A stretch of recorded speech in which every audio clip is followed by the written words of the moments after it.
Hello again, I'm Robert Fithen, and just recently got another copy of the James Gang live in concert. This one looks pretty good, just a little bit of ring wear there. The record itself is nice and glossy, doesn't look like it's too bad a condition at all, and then when I put it on, it sounds like somebody's frying bacon at the James Gang concert once again. Now, like I said, it's about my fifth try for this album, and that got me thinking about albums that you rarely see in great condition. Like this one, you know, I've got this one's got water damage on the bottom of it. This one's got a little more ring wear on it. Like I said, I'm about my fifth one of this, and I'm pretty much giving up on finding a decent copy of the James Gang live in concert, at least in the bargain bin. There are certain albums, it seems like, you just never see in great condition unless they're really kind of overpriced. So here's some more. Speaking of, you should just stay away from any James in concert, like James Brown, live at the Apollo. I've never seen this in anything but like maybe a VG at best.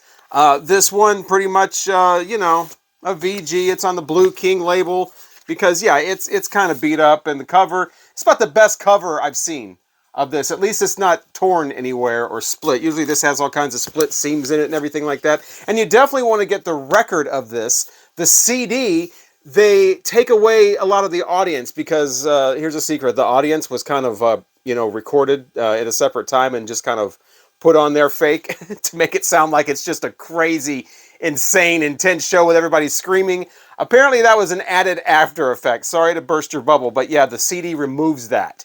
And so, yeah, if you want the crazy, just over-the-top screaming and the crowd going wild, you have to get this on a record. I'm not sure about really early, maybe really early versions of the CD have that, but the remastered one does not. So, yeah, James Brown live at the Apollo. A lot of James Brown actually seems to be kind of beat up. Like when you get a split cover like this, where the cover opens up, like this Black Caesar from James Brown, you can see there, it's all kind of torn.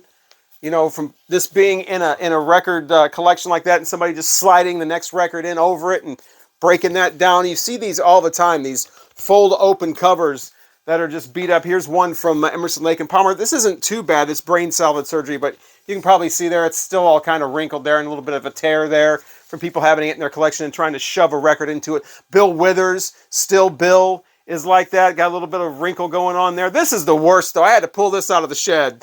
I don't usually keep this in my collection, this Alice Cooper from the inside, where it only has one flap left. The other flap has been completely ripped off, as you can see here on the back. Who would do that? Just ripped it right off and ripped one of the doors off. This is supposed to have doors that open. And yeah, this is terrible condition. What would you call this? Is this a G? Is this a P or an F? I don't know, but the record inside isn't too bad. But somebody played hell with this cover, and I usually see these in okay condition. They're not great condition, but anytime you see these flaps with the opening like that, usually there's going to be some kind of a tear, or usually it's just a bend. You know, it's bent because, like I said, people will have this in their collection, and they'll slide the next record into it and break that open. Now, here's one that is from my own collection that I've also taken care of since I got it. Led Zeppelin's Physical Graffiti. I always take super care of this when I'm putting it away or when I'm putting a record next to it, so that these little windows, these little cutouts here, because I've seen ones too where people will slide it in and out of there, and these little windows get all tore and everything. So they can, stay in good condition if you take care of them. I just don't think some people do. Bangladesh, the concert for Bangladesh. I don't know if this was made broken down and that's the way it came new, but I've rarely seen one of these where the box isn't completely, like dilapidated and all the sides are crushed down. Again, booklet looks great. The records are probably VG plus or even maybe near mint.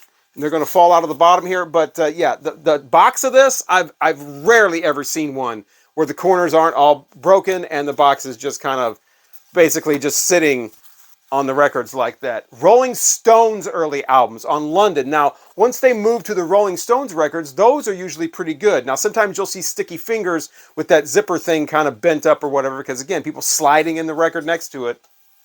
But the early ones on London, like especially the really early ones, like 12 by 5 and the Rolling Stones now, a lot of those beat up. Here's Let It Bleed.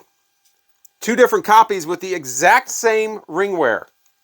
I mean, they wear exactly the same. How bizarre is that? Again, the records are in great condition. Perfect. I mean, not perfect, but they're, probably VG plus, maybe excellent if that's still a rating. But Rolling Stones Let It Bleed, 2 different copies with the exact same ring wear. But yeah, Let It Bleed's usually not too bad because it's a later one. But those early ones, I've seen those just tore.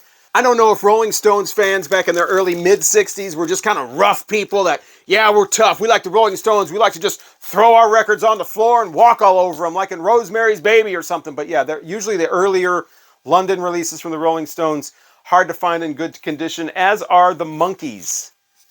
The Monkees records are always, look at, somebody actually took, this is a record I got out of a box of records. I didn't like go to a record show or a record store and like go, oh wow, I gotta have this. Put electrician's tape on it.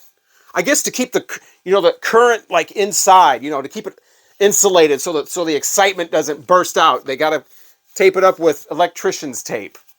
Anyway, I think a lot of kids own these Monkees records, and little kids wouldn't take care of their records. You always are seeing beat up Monkees records. I saw for the first time, just like 2 weeks ago, the Monkees' very first album, still in the cellophane, the shrink wrap. And I don't think I'd ever seen that before with their first album. But yeah, Monkees, here's one where somebody just taped it up with some regular tape. But Monkees albums are usually beat up, because little kids have Leslie Gore albums. So not only will they just tear these up and tape the sides, but they'll just go ahead and write all over the back of it, just circle their favorite songs or put a check mark by their favorite songs so they'll know because they want to skip over, put the needle up and put it down. But yeah, those are some examples of some artists or some records or some type of album covers that just never appear to be in great condition. And if they are, it's like, oh yeah, you're going to pay for this because this is a rarity. What are some that you have seen? I know there's some Creedence Clearwater Revival ones that come through a lot of times that are just all beat up. Steppenwolf is another one. The Roberta Flack album I've seen where Killing Me Softly, where the piano's got the flap with the piano. People just tear that piano all to pieces. What are some that you have seen that you just never seem to see them in great condition? They're always beat up. Let me know in the comments. Once again, I'm Robert Fitton with beat up, banged up, kid owning, thrown on the floor, walked on records. Thank you so much for watching.